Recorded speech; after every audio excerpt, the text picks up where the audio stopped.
Now, right? Welcome to this beautiful evening. Please put a one in the chat if you can see me and you can hear me. If you can hear me and see me, I greatly appreciate that. If you could put a one in the chat, and if you have not subscribed yet, please subscribe so that you can put a one in the chat. That would be great. All right. So you are greatly appreciated. We appreciate you being here. Thank you so much, Senart, for putting the one in the chat. And we are going to go ahead and move forward in this class. So again, make sure that you have subscribed. If you have not subscribed, please subscribe so you can put a one in the chat that you can hear me and see me. Also, I'm going to give you information and let you know when we go live. Okay. It'll also remind you of any videos that we have that you might have missed. I like that as well. It has a nice concept for that. And anytime you see a video, you can always click on please alert me when we go live, and then it will alert you for that specific video that we're going to go live on as well. Okay. So to watch the replays of these, of course, you have to be in the or the health classes.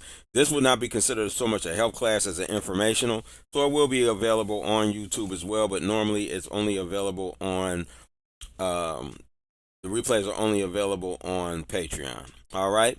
So with that, we're going to go ahead and get started. I promised you all yesterday, those that I would go back. We had a technical issue, so I will go over this today.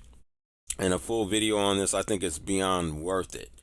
So without any further ado, we're going to go ahead and jump right into that portion of the class. Okay, so let me get to my studio browser. You should see Morning in America, right?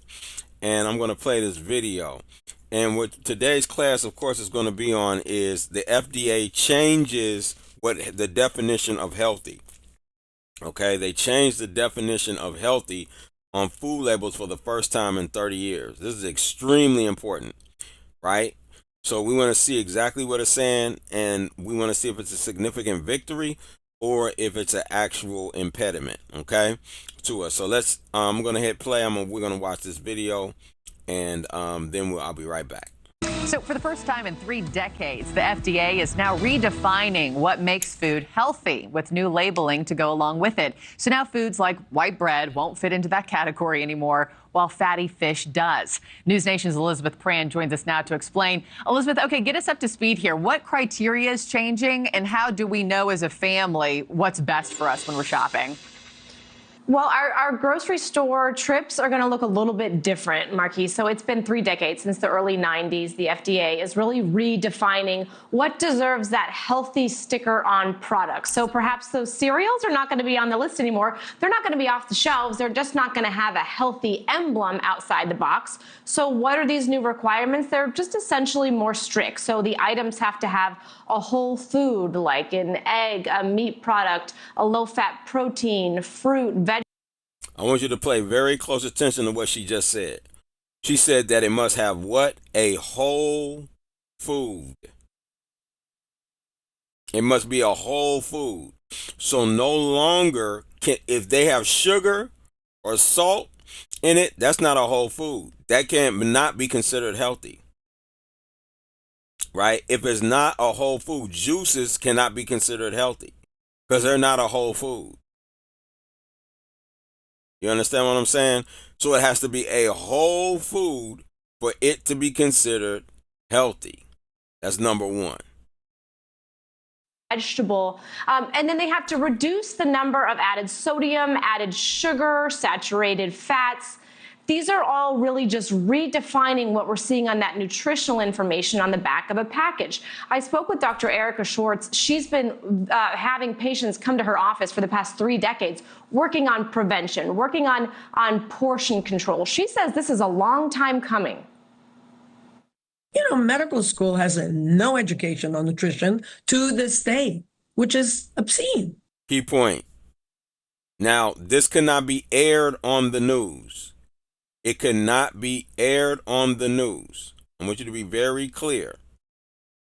If this wasn't true, she just told you that doctors have no nutrition courses or very little. Right? I've heard some say none. I've heard some say very little. But they don't have any nutrition training. So they can never get to the root cause. Do you think that's an accidentally done? No, that's purposefully done. by the medical industry so that you will always be on the rat race, always be on a medication for the rest of your life. That is its purpose. But the point is, this is clear. I want you to hear that again. We're gonna play that one more time. I want y'all to hear that. You got you got to hear that. No education on nutrition. Hold on, I'm going back just a little bit more right here. We'll just hear that one. Portion control. She says this is a long time coming. Medical school has no education on nutrition to this day. No education on nutrition. None. Zero. That's what she said. I want you to get this. A lot of times y'all think I'm just talking, but this is real. Which is obscene. It's crazy.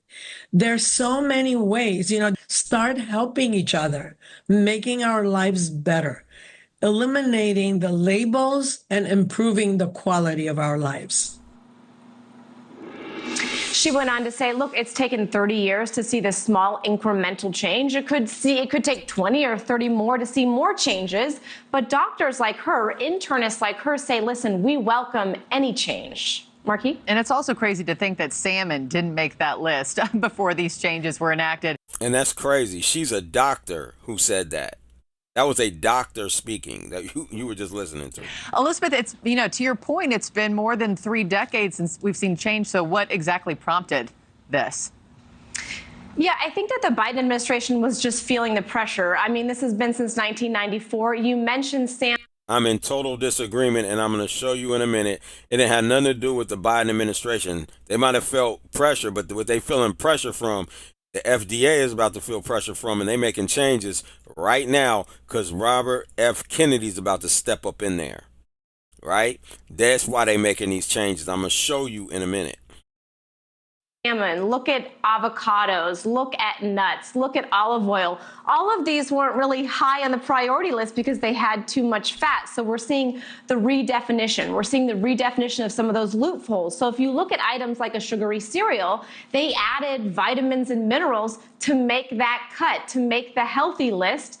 That is no longer the case. So cereal, as I mentioned, juice boxes, some of those yogurts, as you know, that are toppled with M&Ms or breads, they're simply not going to make the cut.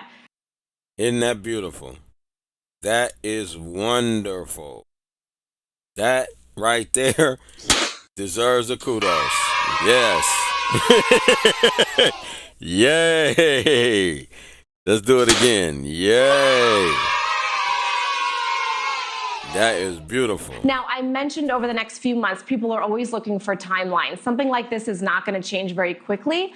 The changes will start over the next couple months, but these big food companies have up until 2028 to get their products adjusted. Marquis? Thanks for watching, everybody. Go to joinin. So they got until 2028 to get their products adjusted, right? That's the time frame that they're in. Now, advisors to Robert Kennedy. This is why I'm going to show you now. RFK Jr. weighing FDA crackdown on food additives under Trump. Okay. This was the 22nd of last month. There's the pressure that they feeling, right? They're really feeling this pressure right now. They know what it is. He ain't playing. Trump's coming for him, and they feeling that, right? And Robert F. Kennedy is coming for him. He's not playing with these boys. He's about to take them straight into another reality. And so they're moving there on their own. It don't have nothing to do with Biden and that. Because if it did, they would have been made the change during his 4-year term. Don't have nothing to do with that. This is what it is. Advisors to Robert F. Kennedy Jr. are weighing a significant rewrite to the Food and Administration rules governing food additives to fulfill Kennedy and President Donald Trump's Make America Healthy Again pledge to get toxic chemicals out of the food supply, right? And you're gonna see that in a minute when I read on these other ones. For the one that happened, this is brand new news. This is news just happened on the 19th, which was last Thursday, right? So I want you to get this was right before that. This is a month before the proposed crackdown, which is still in early stages and will need to get a sign off from Trump and his transition team, targets a provision in the FDA's regulation on which food additives are considered by the agency to be generally recognized as safe, or GRAS. Advisors to Kennedy, Trump's pick for Secretary of the Department of Health and Human Services, have also floated other approaches to curbing the use of food additives, including working with agricultural producers to change the subsidies and incentives offered by the government for certain kinds of foods Kennedy argues are unhealthy. So, in other words, they were getting subsidies for these harmful chemicals, right? They were getting paid money to add these harmful chemicals by the government. Okay. Now, I think the overall pressure of the FDA should be actually a lot of deregulation. I think we should have a golden age of innovation and drug development. Nobody's standing in the way of that, Callie Means, a top advisor of Kennedy's transition team, said this month on the Liz Wheeler show. Means said corrupt regulatory interpretations have broken the regulation of additives under the GRAS process, saying it had become a totally rigged system. So the whole FDA or the GRAS, the FDA system had become rigged, is what she was saying, right? But when it comes to food, when it comes to generally recognized as safe, complete self-policing from this industry, allowing them to put chemicals in our food that are banned in every other country. In other words, this generally recognized as safe idea, or policy rather, allowed them to put chemicals in the American food, the food in America, right, or the United States, that are banned in every other country and have hundreds of studies saying are harmful. There needs to be a review. So when they're putting these chemicals in the food in America, they are already proven harmful. But you can have them because they don't care about you. They care about profits. Right? They don't care about the people at all in no form or fashion. This is a bananas system. Advocacy groups and experts have long denounced the FDA's loophole in its regulation of these food additives, which allows companies to quietly decide which chemicals they deem safe enough to add to their products without going through the agency's oversight. This is a banana system. This is not the way that new food chemicals should be approved and come into our food supply, said Melanie Benish, Vice President of Government Affairs at the Environmental Working Group. While companies with new chemicals can choose to go through a voluntary process to earn a spot on the agency's list of substances that are generally recognized as safe, making it easier to market foods with the additives, officials companies often bypass it. Okay? So it's voluntary for new chemicals to go through a process, right, in order to become generally recognized as safe. They don't even have to do it. They can just put the chemicals in their food legally. That's crazy, right? It does undermine the overall credibility of the system when it is possible to get a chemical on the market without prior review by the FDA. The agency's top food official, Jim Jones, said at an event hosted by the Alliance for a Stronger FDA earlier this year. Bill Free, Science Director for the Center for Food Safety, cited Times companies have decided to go ahead and self-certify that their food additives are safe, even after failing to earn the sign-off of the FDA's reviewers during the voluntary process. Okay? That is crazy. That has strayed far from the original intent and the provision, Free said, which we suppose to narrowly grandfather in foods with a long history of safe use like salt and vinegar, which that ain't safe, right? These GRAS exemptions should be limited. The FDA just expanded the loophole until it just literally swallowed the entire statute, he said. Obstacles in Congress and courts. Making it mandatory for companies to go through the GRAS notification process before using any new food ingredients will likely face hurdles. Cracking down on food additives would dramatically broaden the FDA's workload. I ain't really getting into that right now. It doesn't matter. Who cares? They're about to rock this now. Let me see something. And we're already seeing it. While Kennedy's team acknowledges the issue may end up needing to be hashed out through legislation on Capitol Hill, changing the procedure solely through the executive branch is on the table, an advisor said, meaning they can just use executive power to do it.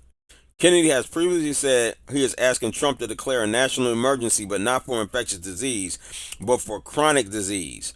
Chronic diseases like high blood pressure, diabetes, stroke, cancer. Those are chronic diseases, right? As another way to supercharge his authorities amid blowback they expect from the food industry. This is not a monolith. This is not a monolithic. This is an all-powerful industry. They can be disrupted. So that's what gives me hope.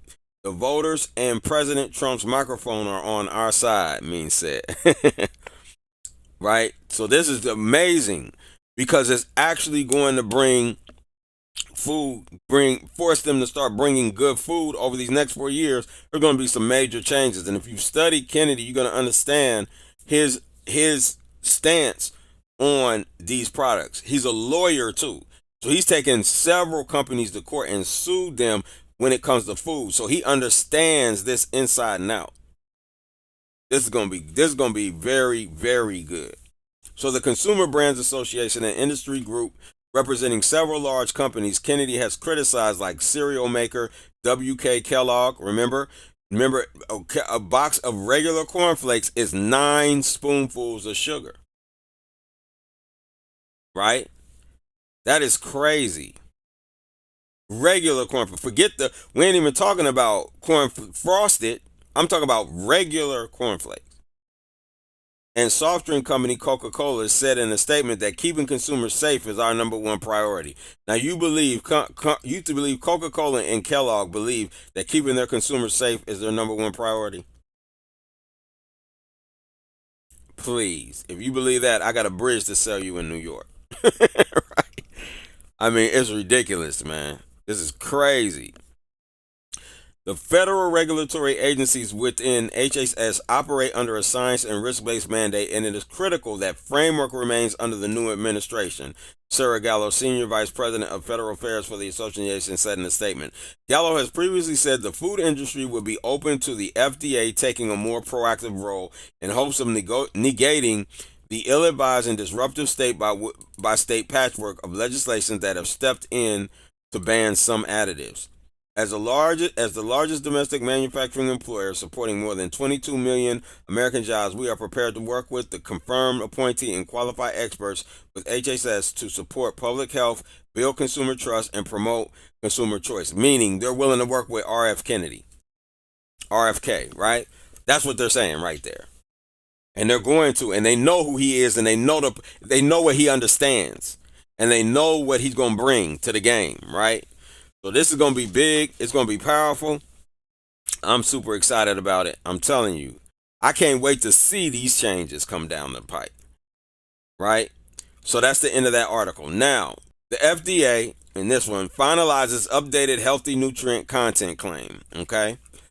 So they finalized it. This was 19th of this month, which was last Thursday. Okay? The U.S. Food and Drug Administration today issued a final rule to update the healthy nutrient content claim to help consumers identify foods that are particularly useful as the foundation of a diet that is consistent with dietary recommendations. Manufacturers can voluntarily use the claim on a food package if the product meets the updated criteria. The healthy claim can empower consumers by providing a quick signal on food package labels to help consumers identify foundational foods for building healthy dietary patterns. The claim could be especially helpful for those who may be less familiar with nutritional information. Today's action is a part of the FDA's broader commitment to make food a vehicle for health and wellness, reduce diet-related chronic diseases, and promote health equity. Notice the word chronic diseases in there. Why is that in there? Because Kennedy just said that's what he's planning on working on. They're going to call a chronic disease emergency in the United States. That's how serious it is. And he understands the numbers. He knows the numbers. He knows how bad it is. All of that. So that's why they ain't playing, because they about to come down on that FDA. They talking about firing everybody. So they trying to keep their jobs. Right? This initiative and others such as front of package nutrition labeling and sodium reduction are featured in the White House National Strategy of Hunger, Nutrition, and Health, right? So they got a whole document just on that. Diet-related chronic diseases in the U.S. are the leading cause of death and disability, and many of these chronic diseases are experienced at higher rates by certain racial and ethnic minority groups, right? So we're getting the brunt of it. We have the worst health on the planet, the African, quote unquote, African American, and those with lower socioeconomic status, which again puts us right in there. Compared to the overall average, right?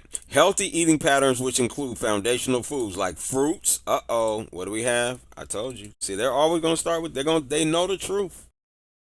They know the truth. That's what I want you to get, because you have to understand that there is a purposeful attack on the health of people.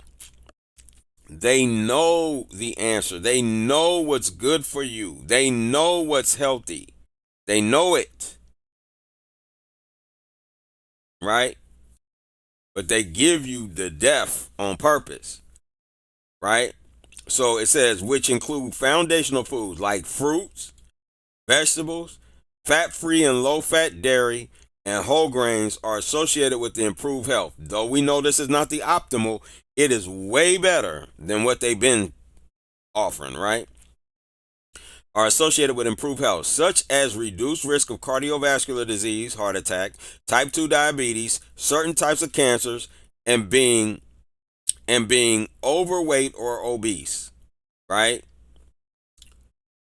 Providing informative and accessible food labeling empowers consumers and may help foster a healthier food supply for all if some manufacturers voluntarily reformulate food products to meet the updated criteria.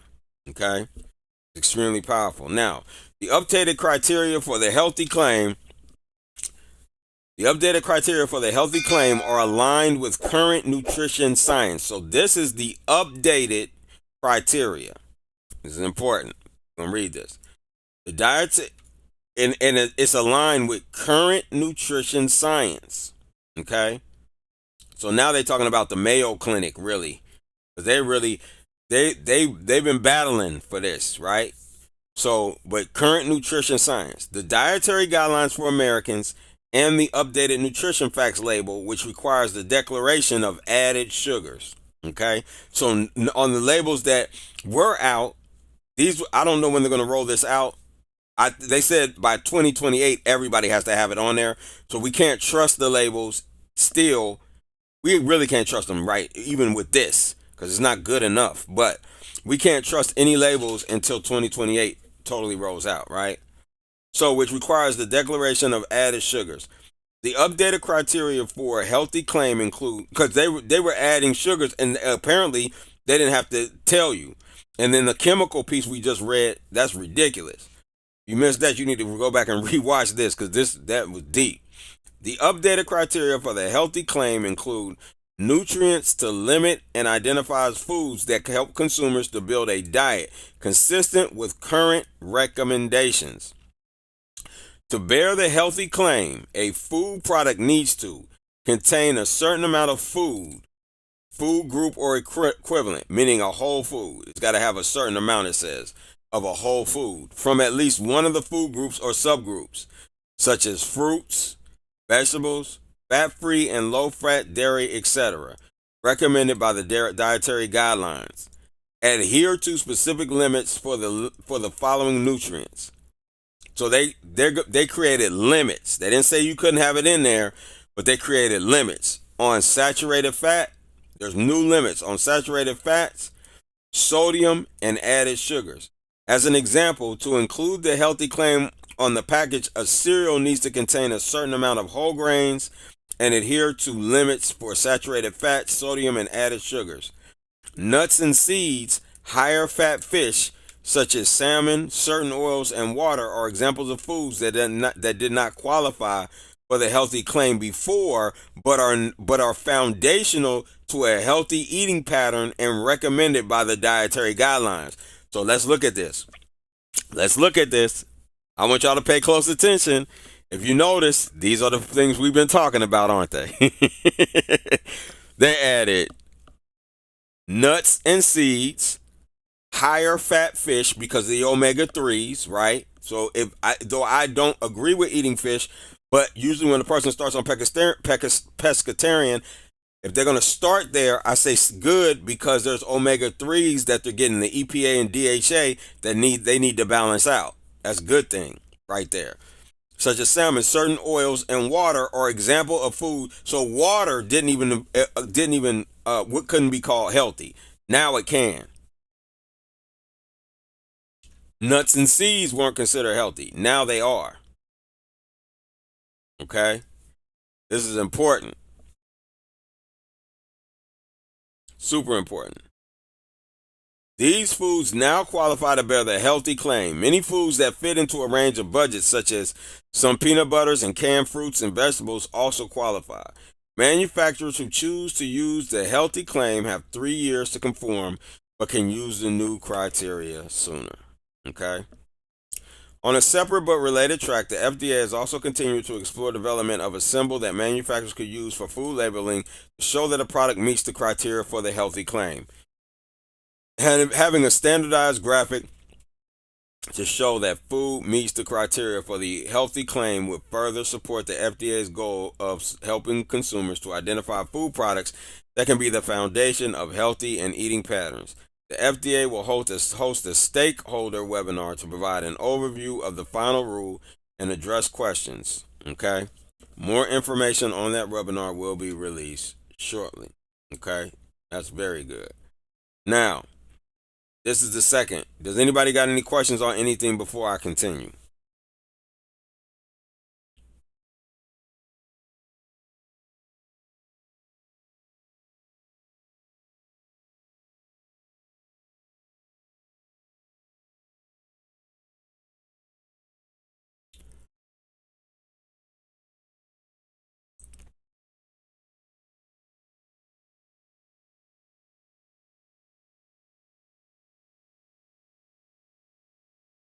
All right, if there's no questions, I'm going to move forward. So on 12/19/2024, the U.S. Food and Drug Administration, the FDA, issued the pre-publication version of its final rule establishing revised criteria for when foods can be labeled with the nutrient content claim healthy. This marks the culmination of a nearly 10-year effort to update the healthy rule to reflect current nutrition science and federal nutrition guidelines.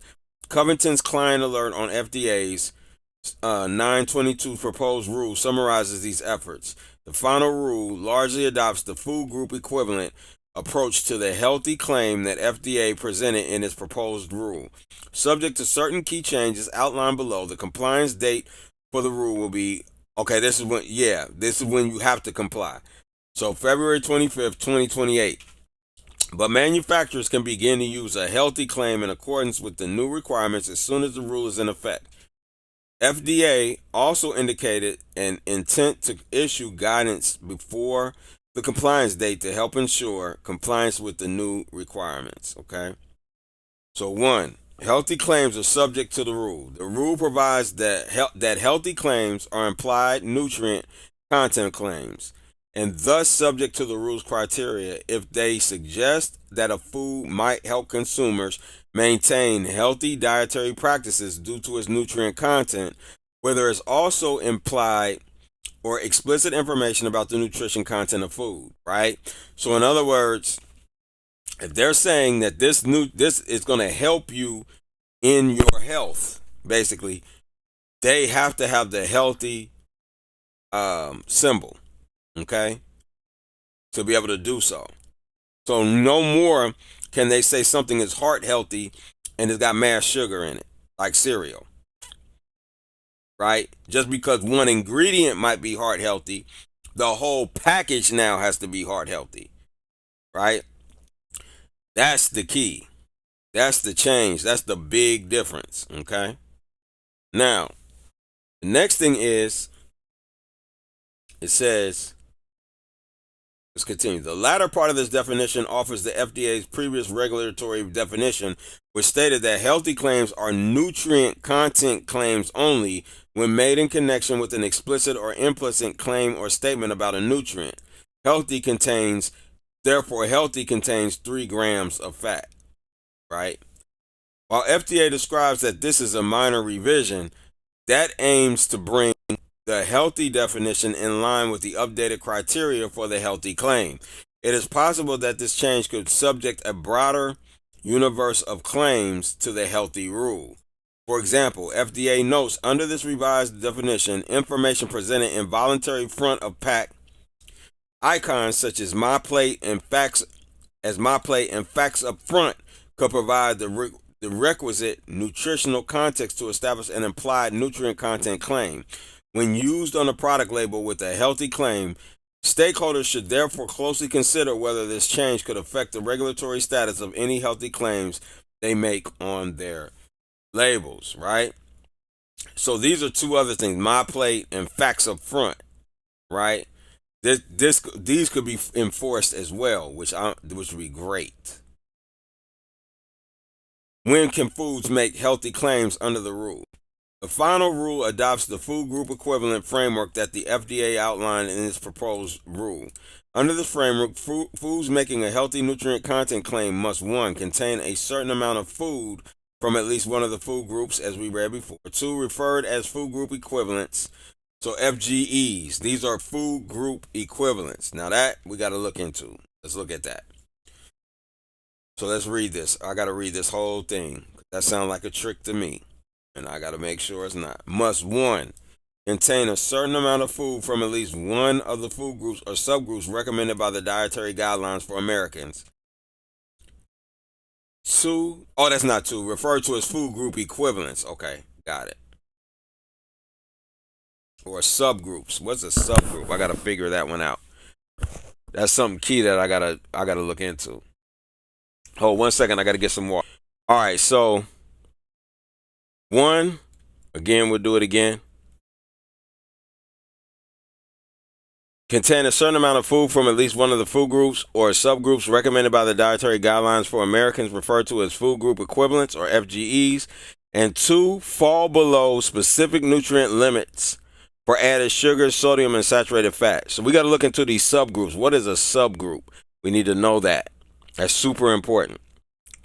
These FGE requirements and nutrient limits vary for different types of foods. Therefore, individual foods versus mixed food products, specifically the rule provides that a food can make a healthy nutrient content claim only if it meets one of the following 6 criteria. The food is an individual food or mixed food product comprised of one or more of the following foods with no ingredients added except for water: vegetables, fruits, whole grains, fat-free, low-fat dairy, lean meat, seafood, eggs, beans, peas, lentils, nuts, or seeds, okay? But it has to be a whole food, right, with no ingredients. This is key right here. With no ingredients added except for water. Now that is deep. Okay? Now that's good right there. The food is an individual food that contains at least one FGE, which means, right, that's the subgroup, which we got to look into. Because that could be dangerous. This is an individual food that contains at least one FGE and meets the nutrient limits for added sugar, sodium, and saturated fat applicable to the relevant food category, either per RACC for foods with RACC greater than 50 grams or 3 tablespoons, or per 50 grams for food with a RACC of 50 grams or 3 tablespoons. Some oil products are eligible to make healthy claims under this provision if they meet certain nutrient thresholds for added sugar, sodium, and saturated fat, despite the fact that there are no FGEs applicable to oil products. So they could say that olive oil is heart healthy, is what they're saying. That's what they're saying there. Even though it's not a whole food, they're saying they could say that. Though they would be right if they didn't. It's good. It can be good for you to a degree in certain situations. But is it truly a food that belongs in our system? No, it's not. Okay? Now, the food is a mixed product that contains at least one FGE, with no less than 1/4 of an FGE from at least two food groups and meet certain nutrient limits for added sugar, sodium, and saturated fat per RACC. The food is a main dish product that contains at least two FGEs with no less than 1/2 FGA from at least two food groups and meets certain nutrient limits for added sugars and sodium and so forth. The food is a meal product that contains at least three FGEs with no less than 1/2 an FGE from at least three food groups and meets certain nutrient limits for added sugar, sodium, and saturated fat per label serving. Label serving. The food is water, tea, or coffee product with less than 5 calories per RACC and per label serving. Okay, so this is the key right here. We got to look up what that subgroup is, though. That's something we need to know. All right, so look for my future videos on this because I'm sure there's going to be more talk about this. I know it's going to grow, but I'm going to definitely find out what those subgroups are. I want to know what those subgroups are and move from there. The final rule also requires that manufacturers of foods that make healthy nutrient content claims maintain records demonstrating that the foods meet the applicable FGE requirements unless the food's the food's mandatory labeling information, therefore the food's ingredient list, makes this sufficiently clear. Manufacturers must maintain these records for at least 2 years after the food is introduced or delivered for introduction into interstate commerce. What are the key differences between the final rule and the proposed rule? Okay, so what's the final rule and the proposed rule? FDA revised various components of the proposed rule in response to stakeholder feedback. Some key changes included: FDA implemented added flexibility for individual foods that are consumed in small quantities by providing that foods with a RAC of 50 grams or less or 3 tablespoons or less should be evaluated against the rule's criteria on a 50-gram basis rather than a per RACC basis. They made it lighter, actually. They made it worse, in my opinion. Okay? So what they basically did, because of the stakeholders, as they said that they, on smaller items, they'll allow it to slide or have flexibility with those. We got to be very careful when it comes to that. FDA expanded the proposed rules exemption for raw, whole fruits and vegetables such that any individual food or mixed product that comprise one or more of the foods encouraged by the dietary guidelines, which is raw, whole fruits, notice that, right, and vegetables, right? That is key. That is comprised of one or more of the foods encouraged by the dietary guidelines with no other added ingredient except for water automatically qualifies for the healthy claim. Automatically. FDA has allowed for added flexibility in the proportions of FGEs. That was a good thing there. FDA has allowed for added flexibility in the proportions of FGEs required for combination foods. For example, the final rule provides that mixed foods must contain at least one FGE, with 1/4 an FGE from at least two food groups. By contrast, the proposed rule would have required 1/2 FGEs from each of the least two food groups. That they made it weaker too. That was watered down. That was watered down. It would have been half instead of the other.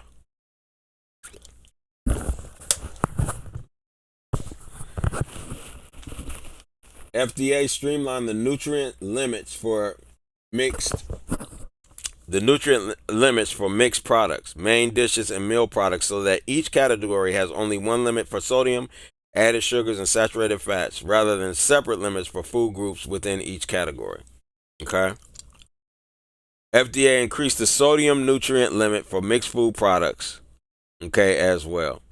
So we see here what went on, what was happening. So this is a significant victory for us, okay? This is a significant victory. I'm going to play this video one more time so we can hear it, and then from there, we will close out. So, for the first time in 3 decades, the FDA is now redefining what makes food healthy with new labeling to go along with it. So now foods like white bread won't fit into that category anymore, while fatty fish does. News Nation's Elizabeth Pran joins us now to explain. Elizabeth, okay, get us up to speed here. What criteria is changing, and how do we know as a family what's best for us when we're shopping?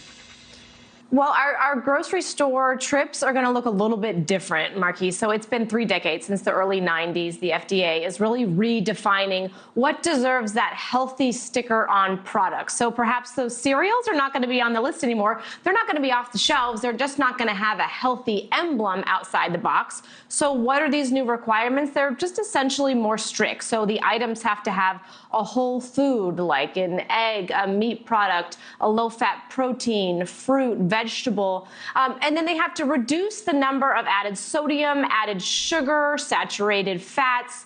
These are all really just redefining what we're seeing on that nutritional information on the back of a package. I spoke with Dr. Erica Schwartz. She's been having patients come to her office for the past 3 decades, working on prevention, working on portion control. She says this is a long time coming. Medical school has no education on nutrition to this day, which is obscene. It's crazy. There's so many ways, I want us to really grasp that point, though.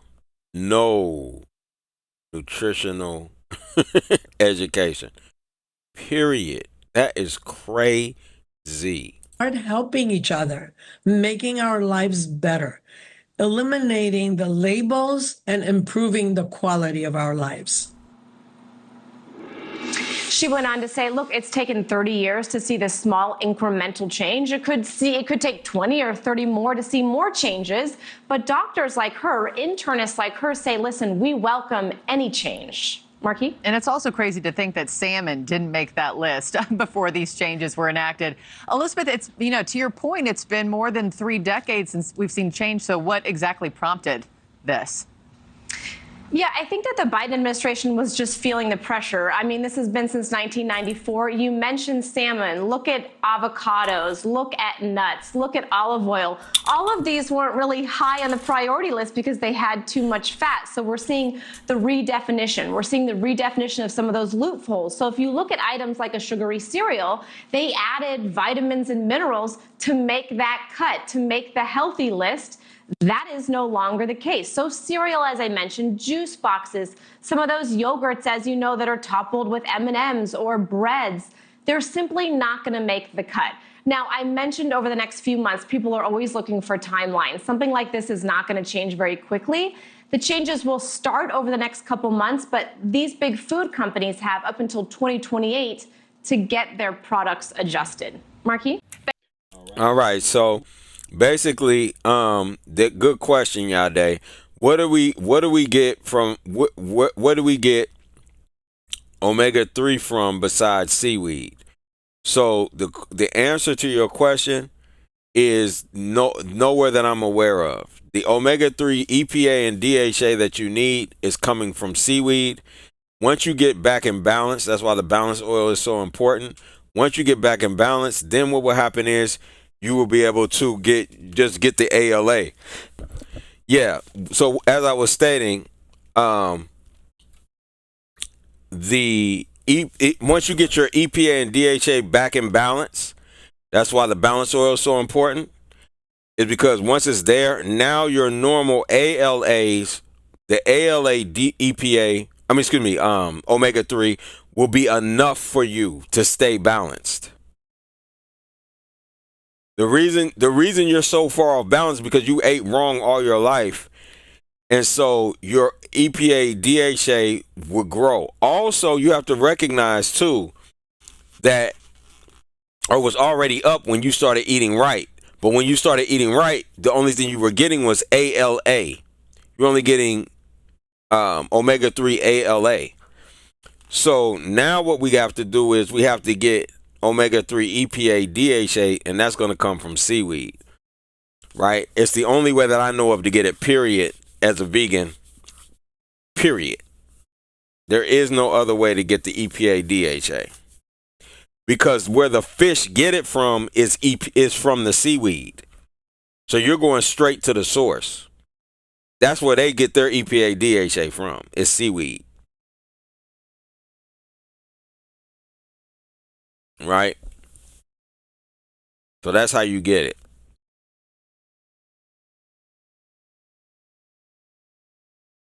That I'm aware of. It could also be being in the ocean. You might get it. You might just pick it up and it come through your skin. I don't know.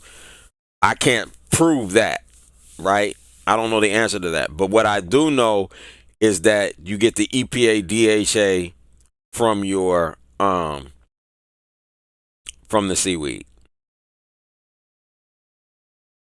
Okay? Do we have any other questions before we close out?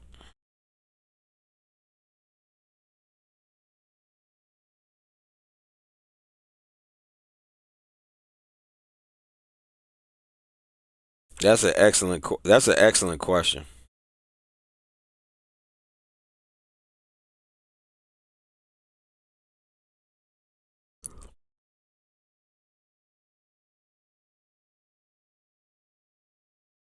Any other questions before we close out?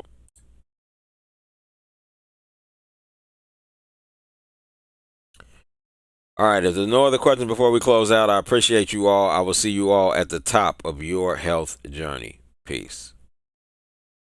For the rest of this video and more videos like these, you can join us at patreon.com/health class. Again, that's patreon.com/health class. And join one of our paid tiers. Any of them will do. And you join one of those tiers, you can watch the rest of these videos, as well as all the other videos that I produced, including my former health classes, which is 4 to 8 hours of information that can help you on your health journey to the top. All right. So I look forward to seeing you at the top of your health journey.